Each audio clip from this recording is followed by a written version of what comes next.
অসীম সেনগুপ্তের জীবনটা ভগবান বিচিত্র এক ধাতুতে তৈরি করেছিলেন। মাঝে মাঝে সে ভাবে স্বর্গ নরক, ধর্ম অধর্ম, নীতি দুর্নীতি এসব কথাগুলো শুধু মানুষের সৃষ্ট কাল্পনিক কতকগুলি ব্যাপার। সারা জীবন সৎপথে কাটিয়েও মানুষ একটা পয়সাও উপার্জন করতে সক্ষম হয় না, অথচ সামান্য এতটুকু নীতিভ্রষ্ট হয়েও বহু লোক লক্ষ লক্ষ টাকা উপার্জন করছে। তার এসব কথা ভাববার উপযুক্ত কারণ ছিল। আজীবন সে দারিদ্র্যের মধ্যে কাটিয়েও প্রচুর বিদ্যা অর্জন করেছে, কিন্তু আজ পর্যন্ত সে উপযুক্ত কোনো কাজের সন্ধান পেল না। তাছাড়া সম্প্রতি তন্দ্রা নামে একটি মেয়ের সঙ্গে তার পরিচয় হয়েছে। দুজনে দুজনকে গভীরভাবে ভালোবাসা সত্ত্বেও তারা বিবাহ করতে পারছে না কেবলমাত্র অর্থের অভাবের জন্য। এই চিন্তাটাও অসীমকে মনে খুব আঘাত করছে। যদি সৎ পথে সারা জীবন কাটিয়েও সে প্রিয়জনের মুখে হাসি ফোটাবার মতো সামান্য অর্থ উপার্জন করতে না পারে, তাহলে কি প্রয়োজন তার এই নীতি দুর্নীতির বড় বড় সব বাধাগুলির? অসীমের মেসে টাকা বাকি পড়েছে, জামা কাপড় ধোপার বাড়িতে আটকে আছে, অথচ কোনো দিক থেকে একটি পয়সা আসার পথও তার সামনে খোলা নেই। সেদিন দেশবন্ধু পার্কের একটি নিরালা কোণে একটা বেঞ্চির ওপর বসে বসে অসীম এই সব কথাই ভাবছিল, কিন্তু বেশিক্ষণ একা একা বসে চিন্তা করা হলো না তার। হঠাৎ কে একজন পাশ থেকে বলে উঠল, টাকা রোজগার করবেন? টাকা? টাকা? অবাক বিস্ময়ে প্রশ্ন করে অসীম। হ্যাঁ, 500 টাকা। 500? অসীমের চোখ দুটো বড় বড় হয়ে ওঠে। অগ্রিম 250, আর বাকি 250 কাজ শেষ হলে। কিন্তু কি কাজ করতে হবে? বেশি কিছু নয়, শুধু একটা চিঠি পৌঁছে দেওয়া। কিন্তু আপনি কে? আমি একটা প্রাইভেট ডিটেকটিভ কোম্পানির লোক। আমি নিজে কোনো কারণে যেতে পারছি না বলেই আপনাকে পাঠাচ্ছি। আজ রাত 9টায় এই চিঠিখানা দক্ষিণেশ্বরের জমিদার প্রবোধ সমাদ্দারের বাগান বাড়িতে তার হাতে পৌঁছে দিতে হবে। তিনি সেই সময় এই চিঠিখানার জন্য বাইরের বৈঠকখানার ঘরে অপেক্ষা করবেন। কিন্তু যে কোনো একজন ছোকরাই তো এ কাজ করতে পারে। না, সকলকে এই গুরুত্বপূর্ণ কাজে বিশ্বাস করা চলে না। তা বটে। আর তাছাড়া এই চিঠিখানা অত্যন্ত প্রয়োজনীয় ও জরুরি। কে কোথায় ফেলে দিয়ে হয়তো বলবে দিয়ে এসেছি। তাছাড়া কৌতূহলের বশে কেউ এটা খুলে দেখে তাও আমরা চাই না। বুঝেছি। আপনি তাহলে সম্মত? হ্যাঁ, কই চিঠিটা দিন। এই নিন চিঠি। আর এই তাড়ায় 25খানা 10 টাকার নোট আছে। আর বাকি 250 কাজ শেষ হলে কাল সকালে আপনি এই পার্কে আমার কাছ থেকে নিয়ে যাবেন। অসীমের মনে দ্বিধা। কোনো অভিসন্ধি এর পেছনে লুকোনো নেই তো? কিন্তু তার মতো একজন সাধারণ লোককে অভিসন্ধির মধ্যে জড়িয়ে কার কী লাভ হতে পারে? অসীম সম্মত হলো। টাকাটা গুনে পকেটে রেখে চিঠিটা বুক পকেটে রাখল। তারপর নমস্কার জানিয়ে লোকটা চলে গেল। লোকটা চলে যাওয়ার পর অসীম বসে বসে ভাবতে থাকে। তার সুদিন মনে হয় এবার ফিরে আসবে। সর্বপ্রথম সে একটা খাবারের দোকানে ঢুকে কিছু খেয়ে নেয়। তারপর চিন্তিত অমাবস্যার নতুন কাজের উদ্দেশ্যে যাত্রা করে। রাত 8টার পর থেকে কিন্তু তখন কি সে জানতো বৃষ্টি পড়তে শুরু করেছে। পরবর্তী ঘটনাচক্র মেঘে মেঘে রচিত হচ্ছে চক্রান্ত, একটা বিষাক্ত চক্রান্তে আরো বিপদের মধ্যে ঠেলে দেবে তাকে। তারই ভয়ে যেন আজ সারা পৃথিবী তন্দ্রাতুর। বহু দূরে একটা বড় গাছের মাথায় কর্কট শব্দে বাজ পড়ল, কিন্তু একজন লোককে একটি বাস থেকে দক্ষিণেশ্বর মোড়ে নেমে দুর্যোগ উপেক্ষা করে সজোরে এগিয়ে যেতে দেখা গেল। তার ভাবভঙ্গি দেখে মনে হয় পৃথিবীর বুকের যত বড়ই দুর্ঘটনাই ঘটে যাক না কেন, সে তার কর্তব্য পালন করবেই। এই লোকটি আর কেউ নয়, স্বয়ং অসীম। একটা বিরাট বাগান বাড়ির সামনে এসে দাঁড়িয়ে সে চিন্তা করতে লাগলো কি উপায়ে ভেতরে প্রবেশ করা যায়। বৃষ্টি তখনও কমে আসেনি। অসীমের জামা কাপড় ভিজে একসা হয়ে গেছে। কিছুক্ষণ ইতস্তত করে সে সদর দরজাটা দিয়ে ভেতরে প্রবেশ করল।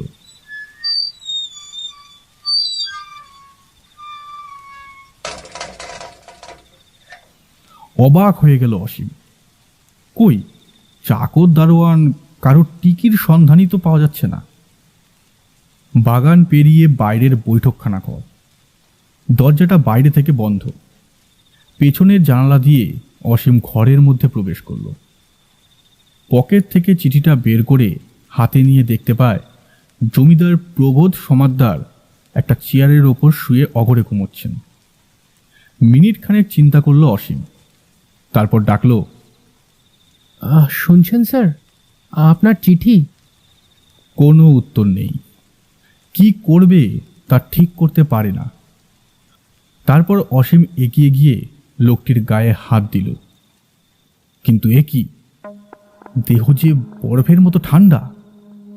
জমিদার প্রবোধ সমাদ্দার তবে মারা গেছেন?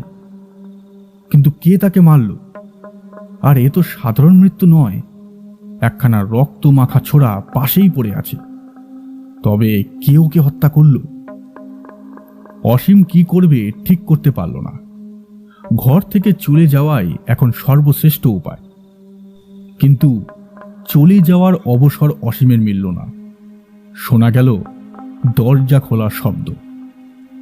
কে? অসীম পেছনে ফিরে তাকাতে যাবে, অমনি সঙ্গে সঙ্গে মাথার উপরে পড়ল প্রচণ্ড একটা আঘাত। একটা লোক ডান্ডা দিয়ে যেন পেছন থেকে অসীমের মাথায় সজোরে আঘাত করেছে। অসীমের চোখের সামনে অখণ্ড আধার। অস্ফুট একটা শব্দ করে অজ্ঞান হয়ে পড়ল সে।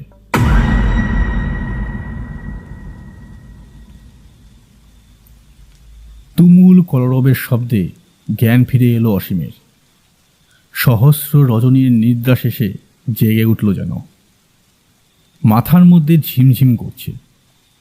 কি করে কি ঘটল তা ভালো করে বোঝবার আগেই সে দেখতে পেল একদল লোক ঘরের মধ্যে প্রবেশ করল সশব্দে। অনেকগুলি কণ্ঠের মিলিত কলরব কানে গেল তার। ধীরে ধীরে চোখ মেলে তাকালো। সবচেয়ে সম্মুখে যে লোকটি প্রবেশ করেছিল সে এবার প্রশ্ন করল, কি নাম এ তোমার?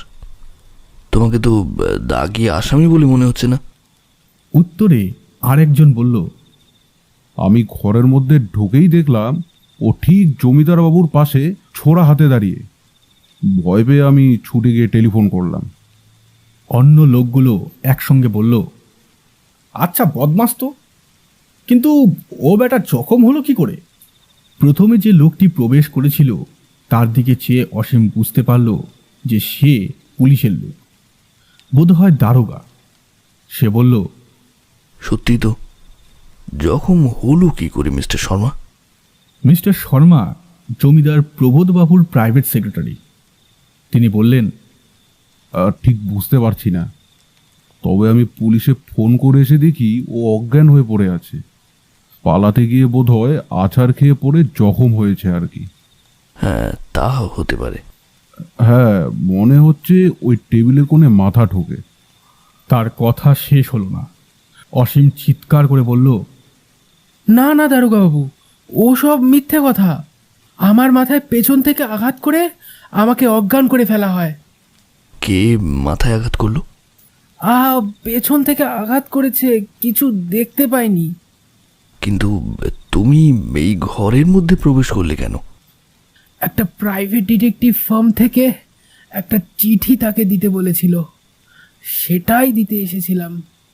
কোথায় সে চিঠি? চিঠিটা ছিল তার হাতে, কিন্তু হাত থেকে সেটা তবে গেল কোথায়? পকেটেও হাত দিয়ে অসীম দেখল চিঠিটা সেখানেও নেই। আগে সেটা তো আর দেখতে পাচ্ছি না এখানে। নিশ্চয়ই যে আঘাত করেছিল সে ওটা নিয়ে সরিয়েছে। মিথ্যে কথা বললেন প্রবোধ সমাদ্দারের প্রাইভেট সেক্রেটারি মিস্টার শর্মা। চিঠির কথা যেমন মিথ্যে, পেছন থেকে আঘাতও তেমনই। ধরা পড়ে ওরকম গল্প করছে। আর মিথ্যা বলে লাভ নেই বাপু, বুঝলে? সত্যি মশাই, এই লোকটা সবই কেমন যেন অদ্ভুত। কথা নেই বার্তা নেই, হঠাৎ এসে প্রবোধবাবুকে খুন করে নিজে অজ্ঞান হয়ে পড়ল। ধরা পড়ে এখন আবার বলছে চিঠির কথা। দারোগা সাহেব গম্ভীরভাবে মন্তব্য করলেন, চলো হে, এখন কিছুক্ষণ হাজত ঘরটা দেখে আসবে। অসীমের এতক্ষণ মনে হচ্ছিল সে বোধহয় স্বপ্ন দেখছে, কিন্তু এ তো স্বপ্ন নয়, এই নির্মম রূঢ় বাস্তব, কঠোর সত্য। জমিদার বাবুর মৃতদেহের পাশে তাকে অজ্ঞান অবস্থায় পাওয়া গেছে। তাছাড়া সে সত্যিই ছোরাটা তুলে একবার হাতে নিয়ে দেখেছিল, তাই ওতে তার হাতের ছাপ থাকাও আশ্চর্য নয়। সব দিক থেকেই তার বিরুদ্ধে অকাঠ্য প্রমাণ। এদিকে তার চিঠির কোনো অস্তিত্ব নেই, কে তার কথা বিশ্বাস করবে? অসীমের মাথার মধ্যে দিয়ে যেন বিদ্যুৎ খেলে গেল। সে শুধু বলল, বিশ্বাস করুন দারোগাবাবু, আমি নির্দোষ। আমি এসবের কিছুই জানি না। আমার বিরুদ্ধে ষড়যন্ত্র করা হয়েছে। দারোগা বাবু নিষ্ঠুর হাসি হেসে শুধু বললেন, ধরা পড়লে সকলেই এই কথা বলে হে, বুঝলে? দুদিন ঠান্ডা গারদে রাখলেই সব কিছু ঠিক ঠিক বলে ফেলবে। অসীম বুঝতে পারল সব চেষ্টা নিষ্ফল, তার উদ্ধারের কোনো আশা নেই। তার হাতে হাতকড়া পরানো হলো। দুজন পুলিশ বন্দুক উঁচিয়ে তার সামনে আর পেছনে এসে দাঁড়ালো। তারপর তাকে নিয়ে দারোগাবাবু এগিয়ে গেলেন থানার উদ্দেশ্যে। দরজার কাছে পৌঁছতেই একটি মেয়ে হঠাৎ বিপুল বেগে ঘরের মধ্যে প্রবেশ করল। একটি যুবতী মেয়ে, দু চোখে তার জল টলমল করছে। অশ্রুরুদ্ধ কণ্ঠে সে বলল, বাবাকে যে এরকম নির্মমভাবে হত্যা করেছে, তার উপযুক্ত শাস্তির জন্য আমি সব কিছু অর্থ ব্যয় করতে প্রস্তুত দারোগাবাবু। দারোগাবাবু মিস্টার শর্মার দিকে চাইলে তিনি বললেন, ইনি হচ্ছেন মৃত জমিদার প্রবোধবাবুর একমাত্র কন্যা বীণা। পিতার মৃত্যুর পর তার সম্পত্তির উত্তরাধিকারিণী হবেন ইনি। অবশ্য তার উইলের কথা আমরা জানি না, তবে এছাড়া আর কি বা হতে পারে। দারোগাবাবু শোকাচ্ছন্ন বীণার দিকে তাকিয়ে বললেন, আপনি অত অধীর হবেন না বীণা দেবী, এর উপযুক্ত শাস্তির ব্যবস্থা আমি অবশ্যই করব। অসীমের মনে হলো সারা রাত্রিটা যেন কেটে গেছে কোনো একটা দুঃস্বপ্নের মধ্য দিয়ে। পত্রবাহক, চিঠি, জমিদার বাড়ি, খুন, এই গারদ, সবই যেন বিরাট এক দুঃস্বপ্নের এক একটি অংশ। ভোর হবার সঙ্গে সঙ্গে প্রভাতের আলো এসে ছড়িয়ে পড়ল পৃথিবীর বুকে। অসীম ভাবতে লাগলো তার দুঃখের সময় নিশ্চয়ই কেটে গেছে। এবার বোধহয় প্রকৃত হত্যাকারী ধরা পড়বে। বেলা প্রায় 9টা। একজন পুলিশ অফিসার তালা খুলে ঘরের মধ্যে প্রবেশ করলেন। তারপর হুকুম দিতেই অসীমের হাত কড়াটা খুলে ফেলা হলো। অসীম বলল, উফ, বাঁচালেন মশাই। হাতটা যেন খসে পড়ছিল। অফিসার অসীমের হাতের একটা ছাপ নিলেন। তারপর ছোড়ার ওপরে যে ছাপ ছিল তার সঙ্গে মিলিয়ে দেখতে লাগলেন। কিছুক্ষণ পরে গম্ভীর মুখে বললেন, না, আপনাকে বাঁচাবার কোনো উপায় দেখছি না আমি। কেন? ছোড়ার উপর আপনার হাতের ছাপ আছে। তা হতে পারে। ছোড়া মেরে হত্যাকারী সেটা মেঝের ওপরই ফেলে রেখেছিল। আমি সেটা ওভাবে পড়ে থাকতে দেখে তুলে নিয়ে দেখেছিলাম যে ওটা দিয়েই জমিদারবাবুকে খুন করা হয়েছিল কিনা। কিন্তু হত্যাকারী বা পৃথক কারোর হাতের ছাপও তো এতে নেই। বুঝতে পারছি ঘটনাচক্র আমার বিপক্ষে। আচ্ছা, এখানকার প্রধান অফিসারের সঙ্গে কি দেখা করতে পারি? কেন? একটা ফোন করব। আচ্ছা চলুন, দারোগাবাবুর কাছেই নিয়ে যাই আপনাকে। বেশ, চলুন। তিনি অনুমতি দিলে। সে অনুমতি অসীম সহজেই পেল। অসীম তখন ফোন করল তন্দ্রার কাছে।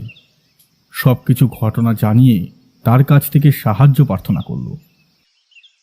বিখ্যাত প্রাইভেট ডিটেকটিভ দীপক চ্যাটার্জির সুনাম ও উন্নত শ্রেণীর কার্যপদ্ধতির কথা তন্দ্রা জানত। তন্দ্রা ভাবল দীপকের সাহায্য নিলেই তার সবচেয়ে বেশি সুবিধে হবে এ ব্যাপারে। অসীমের টেলিফোন পেয়ে সেই দিনই সকালে দীপকের সঙ্গে দেখা করে তার সাহায্য প্রার্থনা করল সে। দীপক সব কিছু শুনে বলল, দেখুন তন্দ্রা দেবী, আপনার কেসটা সত্যিই রহস্যময়। আমার মনে হয় এর মধ্যে কোনো জটিল রহস্য লুকোনো আছে। এই কথা আপনার মনে হলো কেন? অনেকটা অনুমান। তবে একটা কথা, যদি আপনার বন্ধুই সত্যিকারের অপরাধী বলে আমি তদন্তের ফলে জানতে পারি, তবে তাকেও আমি গ্রেফতার করতে বাধ্য হব। তন্দ্রা হেসে বলল, দেখুন মিস্টার চ্যাটার্জি, আমি যতদূর তাকে দেখেছি এবং চিনেছি, তাতে খুন তো দূরের কথা, সামান্যতম কোনো দুর্নীতিপূর্ণ কাজও তার দ্বারা অসম্ভব। অবশ্য সেটা তদন্ত সাপেক্ষ। তা তো বটেই। আমি প্রথমেই থানায় গিয়ে তার সঙ্গে দেখা করতে চাই। তবে তিনি যদি সত্যি নির্দোষ হন, আমি স্থির নিশ্চিত যে তাকে মুক্ত করতে আমি সক্ষম হব। আপনার উপরে সে বিশ্বাস আমার আছে মিস্টার রায়। আমি জানি অসীমবাবু একমাত্র আপনার সাহায্যেই মুক্তি পেতে পারেন। যাক, আপনি আপনার কাজের জন্য এই অগ্রিম টাকাটা... ধন্যবাদ, কিন্তু কাজ শেষ না হলে আমি কখনো অগ্রিম টাকা গ্রহণ করি না তন্দ্রা দেবী। ও আচ্ছা, আমি তাহলে আজকের মতো উঠি। আশা করি সাধ্যমতো আপনি আমার সাহায্য করবেন। নমস্কার জানিয়ে তন্দ্রা ঘর থেকে বেরিয়ে পড়ে। দীপক প্রথমেই গিয়ে দেখা করল দক্ষিণেশ্বর থানার দারোগার সঙ্গে। সেই রাত্রে যে দারোগার তদন্তে ছিলেন তার নাম মিস্টার প্রামাণিক।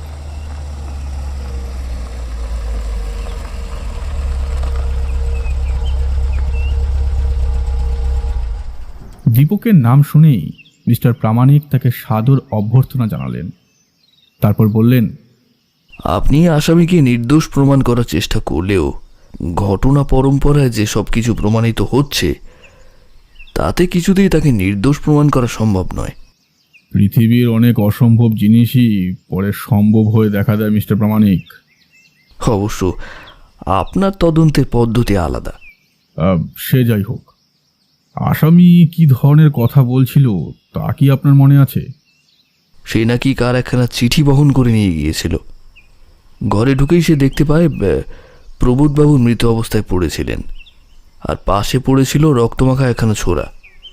সে ছোরাখানা হাতে তুলে নিয়ে দেখতে থাকে, এমন সময় তার মাথার পেছন থেকে কে যেন আঘাত করে, আর তার ফলেই সে অজ্ঞান হয়ে যায়। আচ্ছা, এখন তার সঙ্গে দেখা করা সম্ভব হবে কি?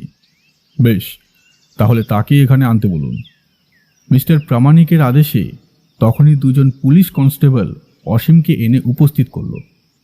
তার দিকে কিছুক্ষণ তীক্ষ্ণ দৃষ্টিতে তাকিয়ে দীপক প্রশ্ন করল, আপনি যে চিঠি নিয়ে এসেছিলেন সেটা কে দিয়েছিল আপনাকে? দেশবন্ধু পার্কে একজন অচেনা লোক আমার সঙ্গে দেখা করে বলে যে চিঠিটা পৌঁছে দিলেই সে আমাকে 500 টাকা দেবে। 250 টাকা সে আমাকে অগ্রিম দিয়েছিল। আপনি ঘরে ঢুকেই কি প্রবোধবাবুকে আহত দেখতে পান? আহত নয়, মৃত। সে রাত্রে কি খুব দুর্যোগ ছিল? হ্যাঁ স্যার, তার কিছুক্ষণ আগেই ঝড় বৃষ্টি হয়েছিল। বুঝেছি। আচ্ছা, তন্দ্রা দেবীর সঙ্গে আপনার পরিচয় কতদিনের? এই মাস 3 তো বটেই। ঠিক আছে, আপনি এখন যেতে পারেন। অসীম চলে গেলে দীপক মিস্টার প্রামাণিকের দিকে চেয়ে বলল, চলুন একবার ঘটনাস্থলের দিকে গিয়ে ব্যাপারটা মোটামুটি আরও কিছু তদন্ত করা যাক। ঝির ঝির করে বৃষ্টি পড়ছিল। সেই বৃষ্টি আর আবছা আধার ভেদ করে দীপকের মোটর ছুটে চলল সোজা জমিদার প্রবোধ সমাদ্দারের বাড়ির দিকে। বাড়ির দেউড়ি পার হয়ে মোটর এসে থামল। তার সঙ্গে ছিলেন দারোগা মিস্টার প্রামাণিক আর সহকারী রতনলাল। দারোগা মিস্টার প্রামাণিককে দেখে দারোয়ান লক্ষ্মণ সিং একটা লম্বা সেলাম ঠুকে বলল, আবার এলেন যে দারোগা বাবু? দারোগা মিস্টার প্রামাণিক বললেন, কিছু তদন্ত বাকি ছিল, সেটাই শেষ করতে এলাম লক্ষ্মণ সিং। বাবুর ঘরটা একবার খুলে দাও তো। কথা শেষ হবার আগেই ভেতর থেকে মিষ্টি কণ্ঠে কে যেন প্রশ্ন করল। কে এলো লক্ষ্মণ সিং? প্রবেশ করলো একটি নারী। দীপক কিছু বলবার আগেই মিস্টার প্রামাণিক বললেন, ইনি মিস বীণা সমাদ্দার, আর ইনি বিখ্যাত গোয়েন্দা দীপক চ্যাটার্জি। এই কেসটার বিষয়ে এনার একটা কৌতূহল আছে। দীপক চ্যাটার্জি নাম শুনেছি বটে, কিন্তু বাবার হত্যাকারী তো ধরা পড়েই গেছে। কিন্তু দীপকবাবুর ধারণা এই কেসে আরও কিছু নিগূঢ় রহস্য লুকোনো আছে, তাই তিনি কৌতূহলী হয়ে। তাই নাকি? আশ্চর্য তো। না, আশ্চর্যের কিছু নয় মিস সমাদ্দার, ওটা আমার শুধু অনুমান, অবশ্য সত্য নাও হতে পারে। বেশ বেশ, আমি শুনে সত্যিই খুব খুশি হলাম মিস্টার চ্যাটার্জি। আমি চাই বাবার হত্যাকারী ধরা পড়ে শাস্তি পাক, কিন্তু যে লোক ধরা পড়েছে সে অপরাধী নয়। আপনার ওরূপ ধারণার কারণ কি মিস্টার চ্যাটার্জি? অবশ্য আমি স্থির নিশ্চিত নই। আচ্ছা, আপনাকে এখন আর বিরক্ত করব না। আপনি আপনার বাবার প্রাইভেট সেক্রেটারি মিস্টার শর্মাকে একবার পাঠিয়ে দিন, আমি এদিকে সব দেখছি। মিস বীণা সমাদ্দার আর কথা না বাড়িয়ে ধীর গতিতে অদৃশ্য হয়ে যায়। সেদিকে চেয়ে দীপক বলে, চলুন মিস্টার প্রামাণিক, এবার যে ঘরে ঘটনাটা ঘটেছিল সেদিকেই যাওয়া যাক। ঘরের মধ্যে প্রবেশ করে সবকিছু তন্ন তন্ন করে অনুসন্ধান করল দীপক। কোথাও কোনো অসাধারণ কিছু দেখা গেল না। টেবিলের ওপর একখানা বই খোলা অবস্থায় পড়েছিল। হঠাৎ দীপক জোরে করে বলে উঠল, eureka, I have got a clue.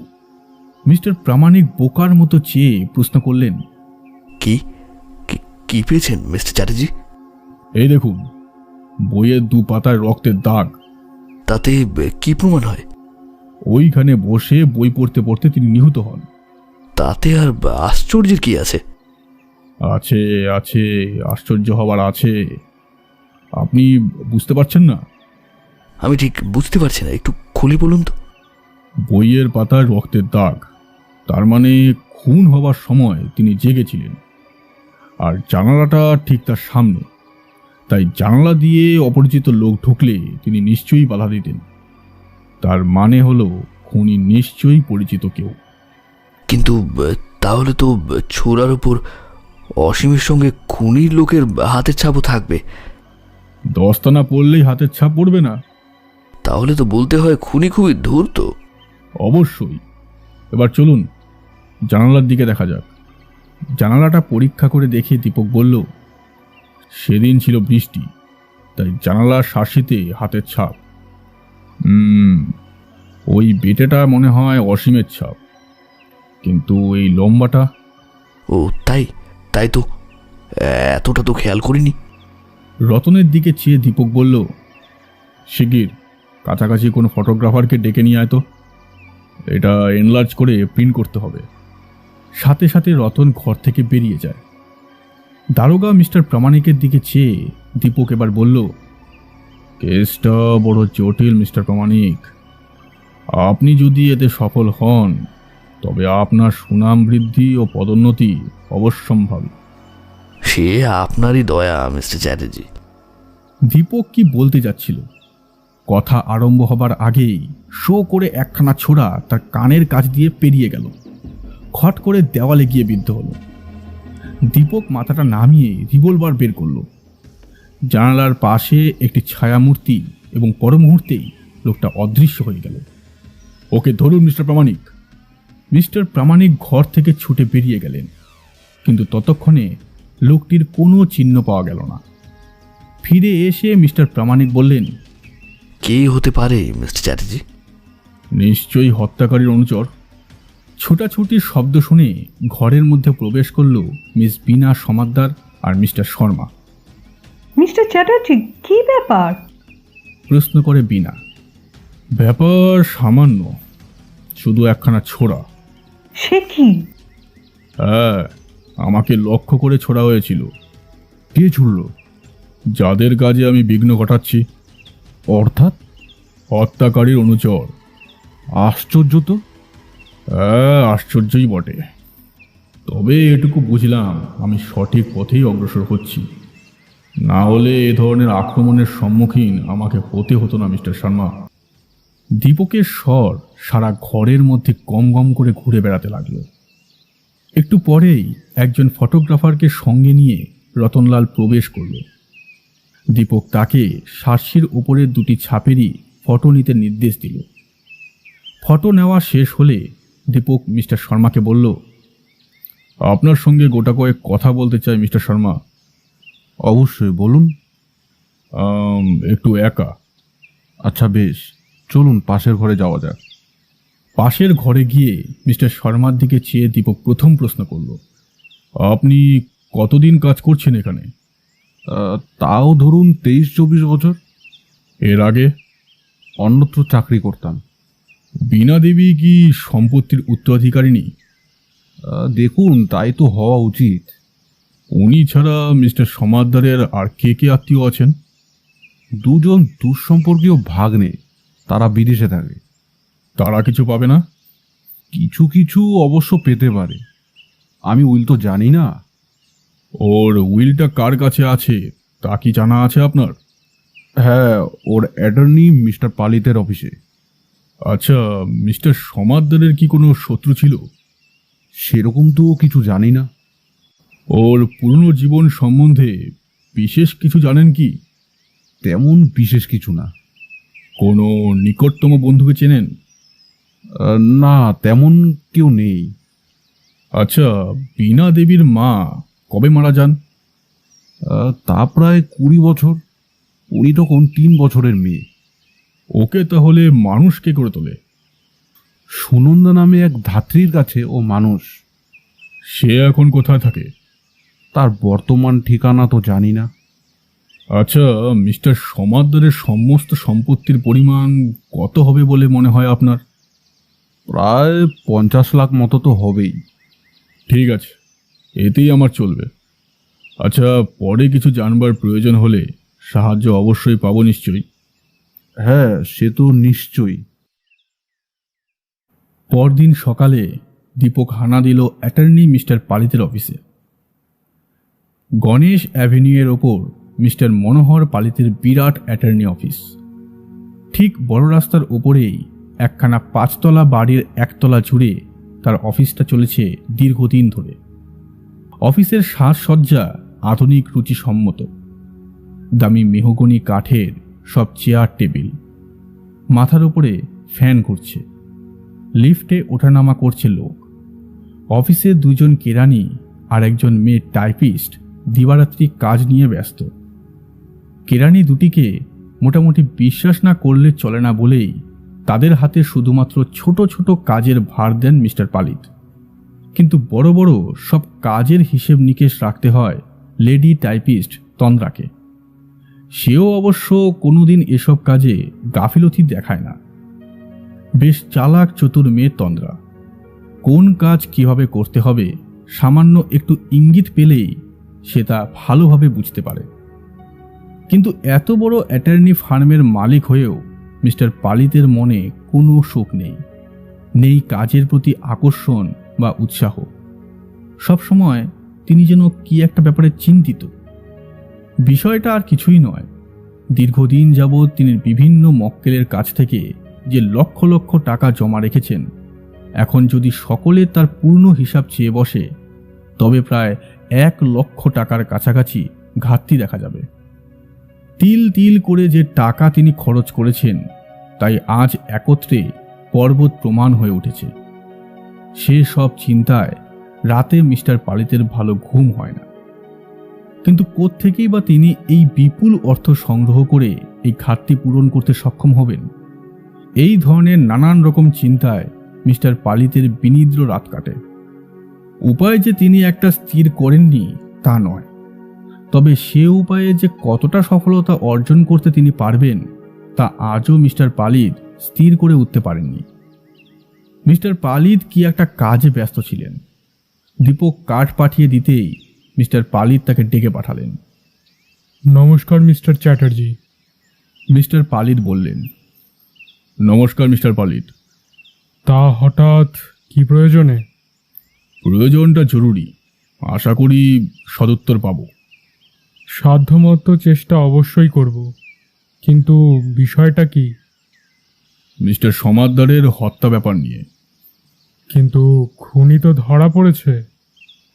ধরা পড়লেও আমরা ঠিক নিঃসন্দেহ নই, সেরকম প্রমাণও আমরা পাইনি।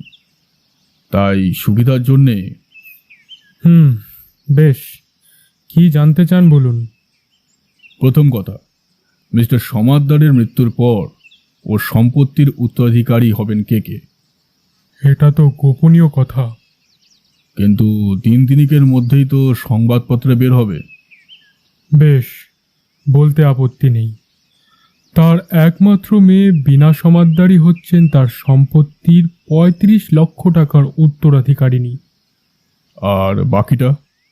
সে ওর ২ ভাগ্নে, চাকর, সেক্রেটারির মধ্যে কিছু কিছু করে ভাগাভাগি হবে। কীরকম? ভাগ্নেরা প্রত্যেকেই ২ লাখ করে পাবে, আর সব ১০,০০০, ২০,০০০ এমনি আর কি। আপনার অংশের কি পরিমাণ? আমি পাবো ৩,০০০, সামান্যই বলতে পারেন। তা তো বটেই। কথা শেষ হলো না, হঠাৎ শোনা গেল বাইরে তুমুল বচসা। একটি গম্ভীর নারীকণ্ঠ তন্দ্রাকে লক্ষ্য করে কিছু বলছে। তারপর হঠাৎ দরজা ঠেলে দীর্ঘাঙ্গী এক পৌরা ঘরের মধ্যে প্রবেশ করে মিস্টার পালিতের দিকে চেয়ে বলল, তোমার ওই মেয়েটা আমাকে আটকাতে চায়, সাহস তো কম নয়। মিস্টার পালিত বললেন, আহা, অত চটে উঠছো কেন? চড়বো না আবার? বলতে বলতে ঘরে দীপককে দেখে তার সমস্ত তেজ যেন এক মুহূর্তে হারিয়ে গেল। তারপর ধীরে ধীরে ঘর ছেড়ে নিঃশব্দে বেরিয়ে গেল সে। মহিলাটি বাইরে যেতেই দীপক মিস্টার পালিতকে প্রশ্ন করল, ও মেয়েটির নাম কি মিস্টার পালিত?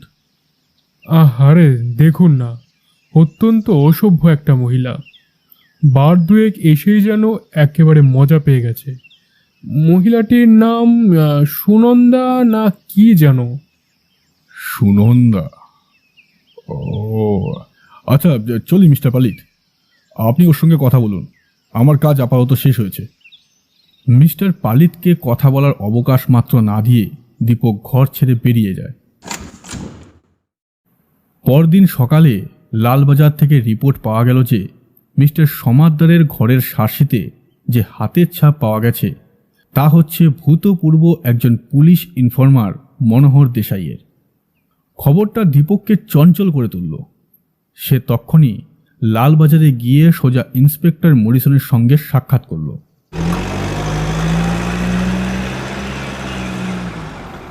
ইন্সপেক্টর মরিসন হঠাৎ দীপককে দেখে অবাক হয়ে প্রশ্ন করলেন, কি খবর মিস্টার চ্যাটার্জি? খবর সামান্যই, তবু? দু একটা ব্যাপারে জানতে ইচ্ছা করি বলেই। ও, বুঝেছি। তবে বিষয়টা কি? জমিদার প্রবোধবাবুর হত্যার মামলাটা নিয়ে। ও আচ্ছা, তা কি জানতে চান বলুন। মনোহর দেশাই আগে পুলিশের ইনফর্মার ছিল। হ্যাঁ। ওর বাড়িটা কোথায়? নন্দনবাগান বস্তি, শ্যামবাজার। পুলিশের চাকরি ছাড়লো কেন তা কি বলতে পারেন?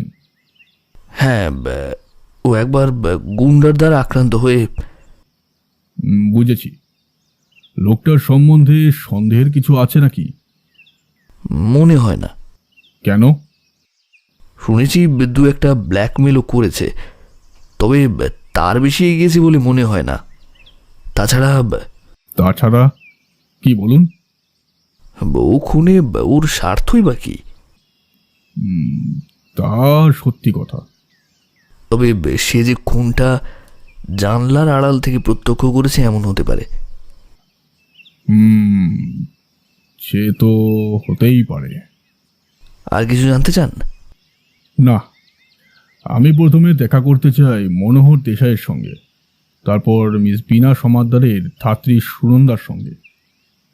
কতদূর এগোলেন কেসটা? দিন দিনেকের মধ্যে শেষ করে ফেলবো মনে হয়। আচ্ছা, চলে মিস্টার মরিসন, নমস্কার। পথে পা দিয়ে দীপক একটা ট্রামে করে সোজা নন্দন বাগানে গিয়ে হাজির হলো। গাড়ি নিয়ে গেল না, কারণ সেক্ষেত্রে ব্যর্থ হওয়ার সম্ভাবনা বেশি। নন্দনবাগান বস্তিতে পৌঁছে দীপক খোঁজ করল মনোহর দেশাইয়ের বাড়িটা। কিন্তু বাড়িতে গিয়ে দীপক অবাক হলো। বাড়ি খা খা করছে, কেউ নেই। দীপক কড়া নাড়ল, কেউ কোনো উত্তর দিল না। দীপক আশেপাশের বাড়িতে খোঁজ করতেই দুজন অশিক্ষিত লোক বেরিয়ে এলো। দীপক বলল, মনোহর বাড়ি নেই? ও কোথায় গেছে বলতে পারো? কোথায় গেছে বলতে পারি না বাপু, তবে তবে কাল বেরিয়েছে একটা গাড়িতে করে। গাড়িতে করে? কখন? সন্ধ্যা 6টায়। কার গাড়ি সেটা? তা তো জানি না বাবু। এ ধরনের গাড়িতে কি মনোহর প্রায়ই চড়ে থাকে? না বাবু। বুঝলাম। তারপর সে আর ফিরে আসেনি? না। আচ্ছা, গাড়িটা দেখতে কেমন? খয়েরি রঙের পুরনো অস্টিন। আর কথা না বাড়িয়ে দীপক সোজা থানায় পৌঁছল। সেখানে গিয়ে যে খয়েরি রঙের অস্টিনে করে মনোহর দেশাইকে নিয়ে যাওয়া হয়েছে সেটি খুঁজে বের করবার জন্যে চারিদিকে খবর পাঠালো। কিন্তু তবু কোনো খোঁজ পাওয়া গেল না। খোঁজ পাওয়া গেল বিকেলের দিকে। হাওড়া থেকে খবর এলো একটা গাড়ির মধ্যে একজন লোকের মৃতদেহ পাওয়া গিয়েছে। তার দেহের যা বর্ণনা শোনা গেল তাতে স্পষ্টই বোঝা যায় যে ওই লোকটি মনোহর দেশাই। দীপক খবরটি শুনে হতভম্ব হয়ে পড়ল। সে যেদিক থেকেই অগ্রসর হচ্ছে সেই দিকেই শুধু ব্যর্থতা। শত্রুপক্ষের বুদ্ধির তীক্ষ্ণতা দেখে অবাক হল সে। মনোহর দেশাইয়ের আকস্মিক মৃত্যুতে দীপক যে পরিমাণ বিস্মিত হয়ে পড়ল, ঠিক সেই পরিমাণে চিন্তিত হয়ে পড়ল সে। তার প্রথম কাজ হল মিস বীণা সমাদ্দারের ধাত্রী সুনন্দার সঙ্গে দেখা করা। সেদিন সুনন্দার সঙ্গে অ্যাটর্নি মিস্টার পালিতের দেখা করা তার কাছে রহস্যজনক বলেই মনে হয়েছিল।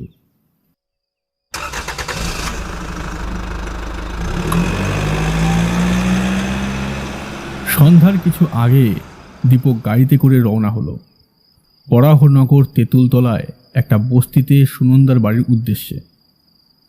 কিন্তু বাড়িখানার সামনে পৌঁছে দীপক একটু হতভম্ব হয়ে পড়ল। বাড়ির ঠিক সামনে অজস্র লোকের ভিড়। দুজন কনস্টেবল ভিড় নিয়ন্ত্রণ করছে।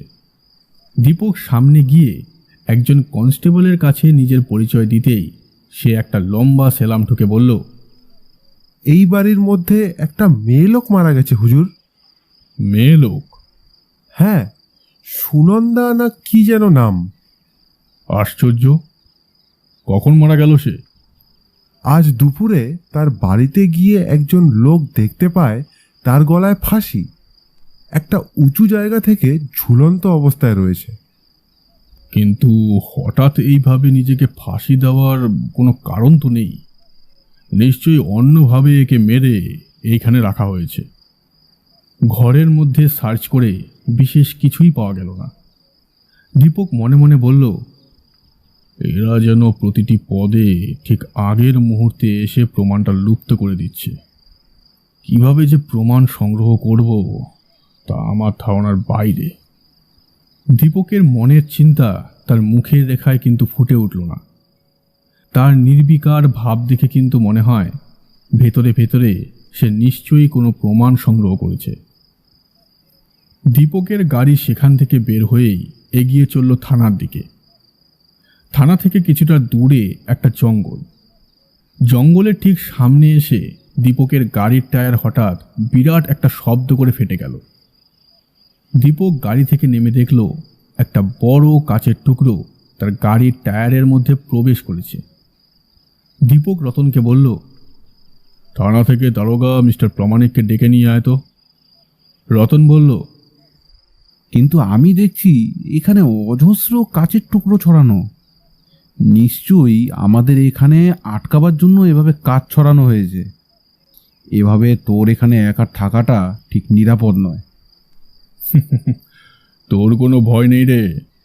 আমি কখনোই নিজেকে বিপদে ফেলে কিছু করব না। এখানে শিগগিরই কোনো একটা দৃশ্যের অভিনয় হবে।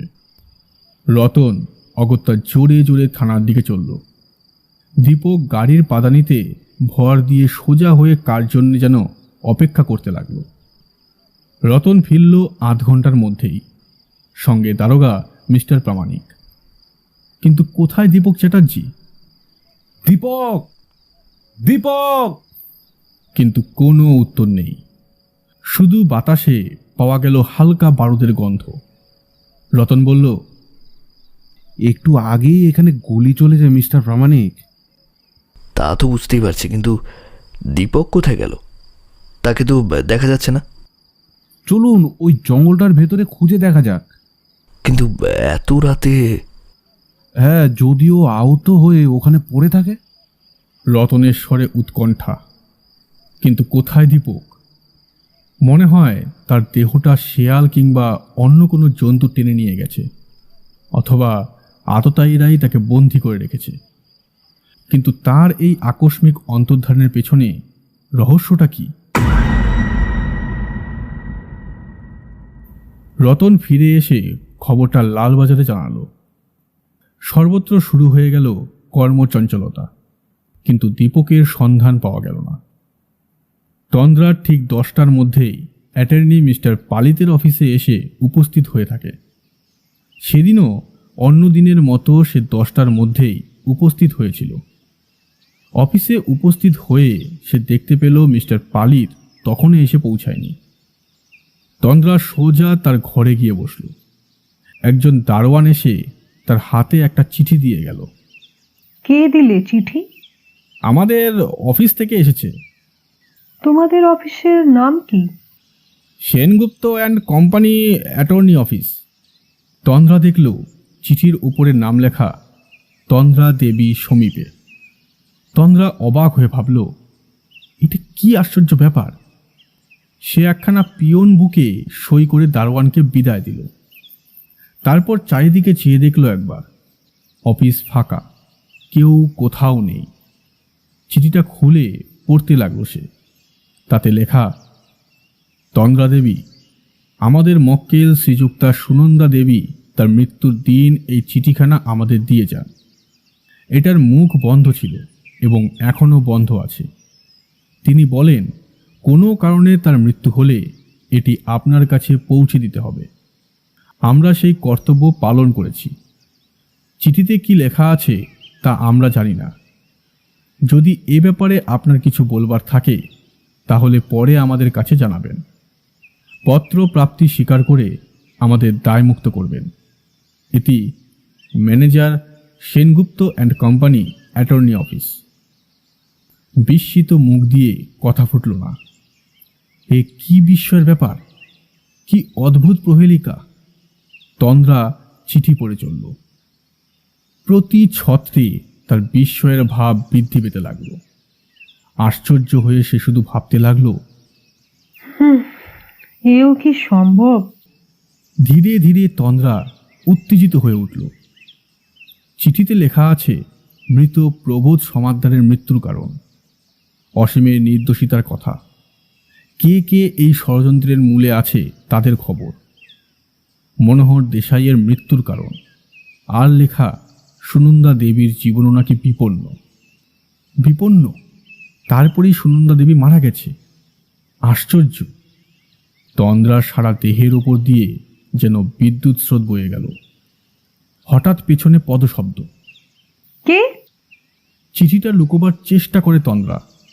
শয়তানি, তুই তাহলে সব কিছু জেনে গিয়েছিস?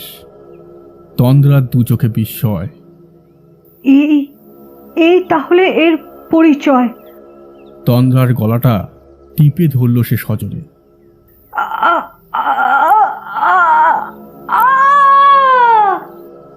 তন্দ্রা আর্তনাদ করে উঠে জ্ঞান হারালো।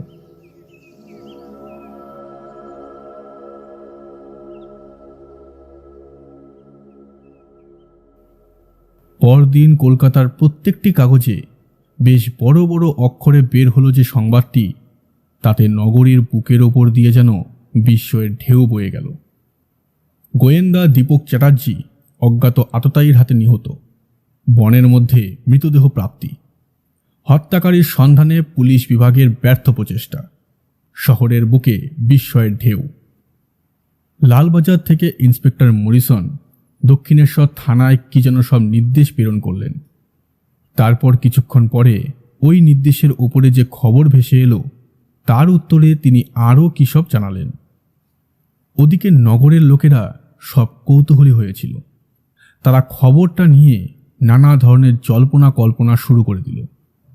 নগরের লোকজন যখন এই ভীষণ হত্যাকাণ্ডের সংবাদে চঞ্চল ও উদ্ভ্রান্ত, তখন এই সংবাদ শুনে একজনের বিভৎস মুখে যেন হাসির প্রবাহ খেলে গেল। লোকটি একটি ভাঙ্গা কুঁড়ে ঘরের সামনে দাঁড়িয়েছিল। বিশ্রী একটা আবহাওয়া যেন সেই অঞ্চলটার চারিদিকে ব্যাপ্ত হয়ে রয়েছে। ঘরের মধ্যে পূর্ব দিনের কতকগুলো হাড় পড়ে আছে।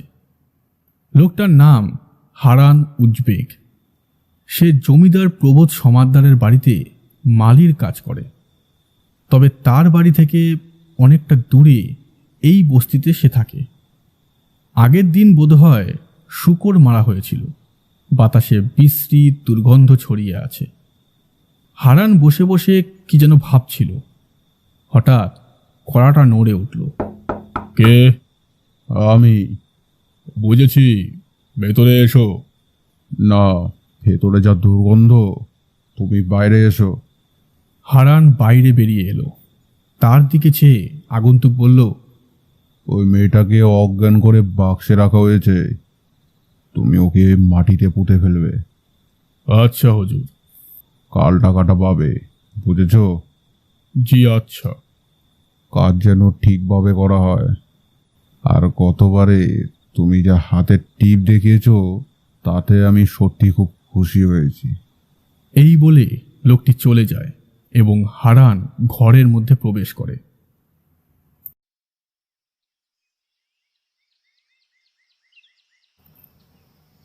পরদিন বেলা 10টা একদল পুলিশ এসে অ্যাটর্নি মিস্টার পালিতের অফিসে হানা দিল। মিস্টার পালিত বেরিয়ে এসে প্রশ্ন করলেন, কাকে চান আপনারা? আপনাকেই। আমাকে? হ্যাঁ, তা কি প্রয়োজন? হত্যাকাণ্ডে সহায়তা করার অভিযোগ আছে আপনার বিরুদ্ধে। সে কি? হ্যাঁ, আমাদের অপরাধ মার্জনা করবেন মিস্টার পালিত। গোপালবাবু, হাত কড়া লাগাও। ডিসগাস্টিং। এর জন্য কিন্তু আপনাদের পরে অনুতাপ করতে হবে মিস্টার মরিসন। ধরা পড়লে সকলেই এ কথা বলে মিস্টার পালিত। কিন্তু প্রমাণ? প্রমাণ কোথায়? প্রমাণ নেই। চিঠি চিঠি? দেখে নিন। এই চিঠি আপনি মৃত জমিদার প্রবোধ সমাদ্দারের বাগানের মালিক হারান উজবেককে দিয়েছিলেন। মিস্টার পালিতের মুখ শুকিয়ে গেল। আপনি অপরাধ স্বীকার করে স্বীকৃতিপত্র লিখে দিলে আপনার অপরাধ ক্ষমা করা যাবে। বেশ, আমি স্বীকৃতিপত্র দিতে প্রস্তুত। বেশ, তাই দিন এক্ষুনি। সেদিনই বেলা 3টে একদল পুলিশ এসে সদলে হানা দিল মৃত জমিদার প্রবোধ সমাদ্দারের বাড়ি। কাকে চান? প্রশ্ন করে দারোয়ান লক্ষ্মণ সিং। ভেতরে গিয়ে বলো ইন্সপেক্টর মরিসন এসেছেন। আমরা মৃত প্রবোধ সমাদ্দারের প্রাইভেট সেক্রেটারি মিস্টার শর্মার সঙ্গে দেখা করতে চাই। মিস্টার শর্মা ঘরের মধ্যে প্রবেশ করলেন একটু পরে। তার পেছনে মিস বিনা সমাদ্দার। মিস্টার মরিসন বললেন, মিস্টার শর্মা, আপনার বিরুদ্ধে হত্যা এবং চক্রান্তের অভিযোগ আছে। আশা করছি মিথ্যা পালাবার চেষ্টা করবেন না। কি? আমার বিরুদ্ধে? হ্যাঁ, আপনার বিরুদ্ধে। প্রমাণ কি? এ দেখুন, অ্যাটর্নি মিস্টার পালিতের স্বীকৃতিপত্র।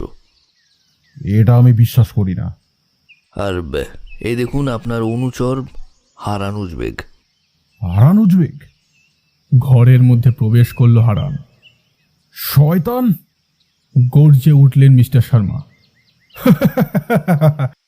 হেসে উঠল হারান। তারপর মাথার পর চুলা ও মুখের দাড়ি খুলে ফেলতেই দেখা গেল এ আর কেউ নয়, এ হচ্ছে স্বয়ং ডিটেকটিভ দীপক চ্যাটার্জি। হ্যাঁ, আমি যে মরিনি তা তো দেখতেই পাচ্ছ মিস্টার শর্মা। ঘরের মধ্যে যেন প্রবল বিস্ময়ের ঢেউ বয়ে গেল। You scoundrel! মিস্টার শর্মা রাগে ফুঁসতে লাগলো যেন। দীপক বলে চলল, আর ওই মেয়েটা মানে বিনা সমাদ্দার, ও হচ্ছে আর কেউ নয়, ও হচ্ছে মিস্টার শর্মার হাতে গড়া মেয়ে। প্রবোধ সমাদ্দারের আসল মেয়ে হচ্ছেন তন্দ্রা দেবী। তিনি ছেলেবেলা থেকেই মানুষ হয়েছেন গরিবের ঘরে। তারপর মিস্টার পালিত তাকে চাকরি দিয়ে নিজের কাছে রেখেছে। তন্দ্রার মা ছেলেবেলায় মারা যান। মিস্টার শর্মা আর অ্যাটর্নি মিস্টার পালিত ধাত্রী সুনন্দাকে হাত করেছিল। তারপর জমিদার প্রবোধ সমাদ্দারের অজ্ঞাতে একটি গরিবের ঘরের মেয়ে বীণা দেবীর সাথে তন্দ্রা দেবীকে বদল করে। তন্দ্রা দেবী সেই গরিবের ঘরেই মানুষ হতে থাকেন, আর বীণা সমাদ্দার প্রবোধ সমাদ্দারের সমস্ত সম্পত্তির উত্তরাধিকারিণী সাব্যস্ত হয়। একটু থেমে দীপক শুরু করল, হ্যাঁ, বীণা সমাদ্দার ধীরে ধীরে যখন বড় হলো তখন টের পেল যে সে প্রবোধ সমাদ্দারের মেয়ে নয়। আর এই তথ্য জানে মিস্টার শর্মা, সুনন্দা আর অ্যাটর্নি মিস্টার পালিত। ওরা দুজনও মিস্টার শর্মার হাতের পুতুল। কাজেই বীণা দেবী মিস্টার শর্মাকে সহযোগিতা করতে রাজি হন। মিস্টার শর্মা চক্রান্ত করেছিল জমিদার প্রবোধ সমাদ্দারের হত্যা করে সে দোষ চাপাবে নির্দোষ অসীমের ওপর, এবং তন্দ্রা দেবী আর সুনন্দাকে পৃথিবী থেকে সরিয়ে দিবেন। অ্যাটর্নি মিস্টার পালিতকে 1 লক্ষ টাকা দিয়ে হাত করেছিলেন তিনি। আজ থেকে প্রায় 18-20 বছর আগে এ রহস্যের জাল বুনতে শুরু করে মিস্টার শর্মা, এবং আজ তার শেষ। বীণা সমাদ্দার আর মিস্টার শর্মা নির্বাক। মিস্টার মরিসন বললেন, সবই তো বুঝলুম এদিকের ব্যাপার, কিন্তু তন্দ্রা দেবী কোথায়? দীপক বলল, মিস্টার শর্মা কাল তন্দ্রা দেবীকে ছদ্মবেশী হারান হালদার মানে আমার হাতে দিয়ে আসে তাকে পুঁতে ফেলবার জন্য। তন্দ্রা দেবী একটি কাঠের বাক্সে বন্দিনী ছিলেন। কিন্তু বউকে হত্যা করার চেষ্টা করলো কেন? সম্প্রতি তন্দ্রা দেবী তার সমস্ত পরিচয় জানতে পেরেছিলেন। কি করে জানলেন সেসব কথা? মৃত্যুর আগে সুনন্দা দেবী চিঠি দিয়ে জানিয়েছিল তাকে। সে কি?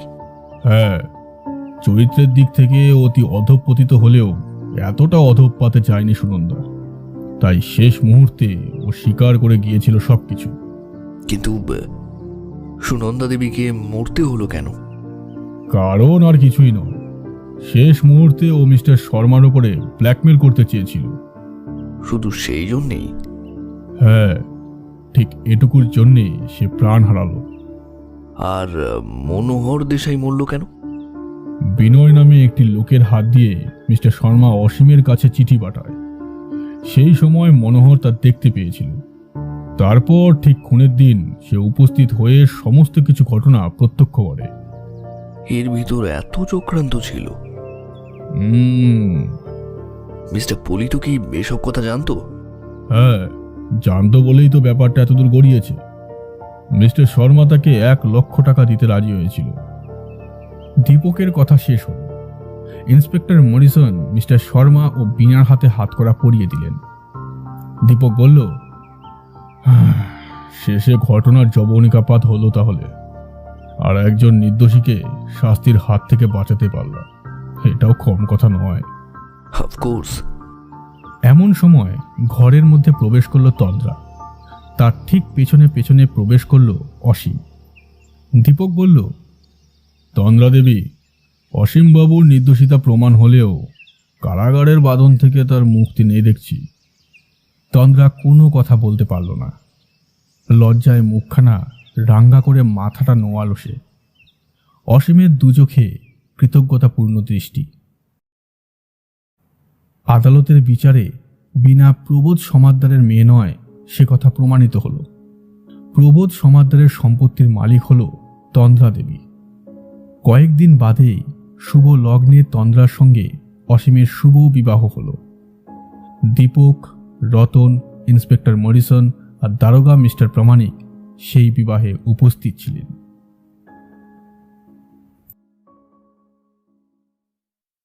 শুনছিলেন স্বপন কুমারের লেখা খুনের চক্রান্ত।